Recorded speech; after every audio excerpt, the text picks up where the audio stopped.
श्री कृष्ण द्वारा अर्जुन को सुनाए गए उपदेश के आधार पर भगवद गीता की रचना हुई थी, जिसमें 18 अध्याय और 700 संस्कृत श्लोक समाविष्ट थे।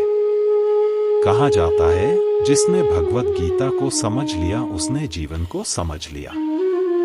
इस सही समझ की शुरुआत गीता बुक में दिए श्लोक से ही होती है।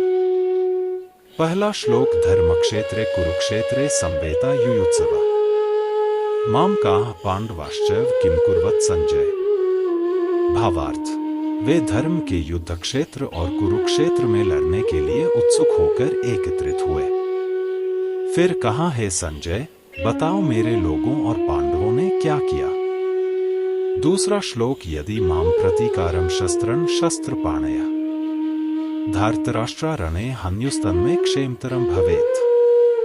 अर्थात, यदि मुझ शस्त्र रहित एवं सामना न करने वाले को शस्त्र हाथ में लिए हुए धृतराष्ट्र के पुत्र रण में मार डाले तो वह मारना भी मेरे लिए अधिक कल्याणकारक होगा। तीसरा श्लोक अहो बत महत् पापं कर्तुं व्यवसिता वयम् यद्राज्य सुखलोभेन हन्तुं स्वजन मुद्यता। भावार्थ, अफसोस, हम बहुत बड़ा पाप करने पर आमादा हैं।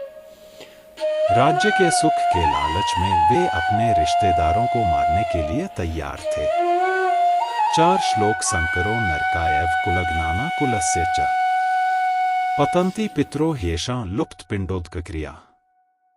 अर्थात, कुल का नाश करने वालों का संकरण ही नरक का एकमात्र मार्ग है। उनके पितर नीचे गिर जाते हैं और उनका तर्पण और जल देने का अनुष्ठान लुप्त हो जाता है। 5वां श्लोक दोषैरेतयः कुलग्नाना वर्ण संकर कार्क्यः उत्साद्यन्ते जाति धर्मः कुल धर्माश्च शाश्वता। भावार्थ, ये दोष कुल के विनाश और जातियों के संकरण का कारण बनते हैं। जाति और परिवार की सनातन धार्मिक व्यवस्था नष्ट हो जाती है। 6वां श्लोक कुलक्षये प्रणश्यन्ति कुल धर्माः सनातना धर्मे नष्टे कुल कृत्स्नम धर्मोभिभवत्युत। अर्थात, जब एक परिवार नष्ट हो जाता है तो परिवार के सनातन रीति रिवाज नष्ट हो जाते हैं। जब धार्मिक सिद्धांत नष्ट हो जाते हैं तो अधर्म पूरे परिवार पर हावी हो जाता है। 7वां श्लोक अधर्माभिभवात् कृष्ण प्रदुष्यन्ति कुलस्त्रियः स्त्रीषु दुष्टासु वार्ष्णे जायते वर्णसंकरः। भावार्थ, हे कृष्ण, अधर्म के आक्रमण से परिवार की स्त्रियां प्रदूषित हो जाती हैं। हे वर्षणी पुत्र, जब स्त्रियां भ्रष्ट होती हैं तो जातियों का मिश्रण पैदा होता है।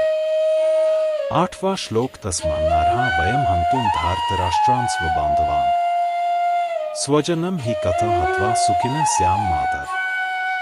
अर्थात, इन्हीं कारणों से धृतराष्ट्र के पुत्रों और अपने रिश्तेदारों को मारना हमारा कर्तव्य नहीं है। हे माधव, हम अपने ही लोगों को मारकर कैसे खुश रह सकते हैं। 9वां श्लोक यद्यपेते न पश्यन्ति लोभोपहतचेतसः कुलक्षयकृतं दोषं मित्रद्रोहे च पातकम् कथं न ज्ञेयं स्माभिः पापादस्मान्निवर्तितुम् कुलक्षयकृतं दोषं प्रपश्यद्भिर्जनार्दन। भावार्थ, हालांकि ये लोग देखते नहीं, फिर भी उनके मन पर लालच हावी हो जाता है। परिवार को नष्ट करना और मित्र को धोखा देना पाप है। हम पाप से विमुख होना कैसे नहीं जानते। हे जनार्दन, जो वंश के नाश से होने वाले अनिष्ट को देखते हैं। 10वां श्लोक एतान् हन्तुमिच्छामि घनतोऽपि मधुसूदन अपि त्रैलोक्य राज्य से हेतुः किन्नु मही कृते। अर्थात, हे मधुसूदन, मैं इन लोगों को मारना नहीं चाहता, भले ही वे मुझे मार डाले। तीनों लोकों पर शासन करने के लिए फिर पृथ्वी का क्या उपयोग।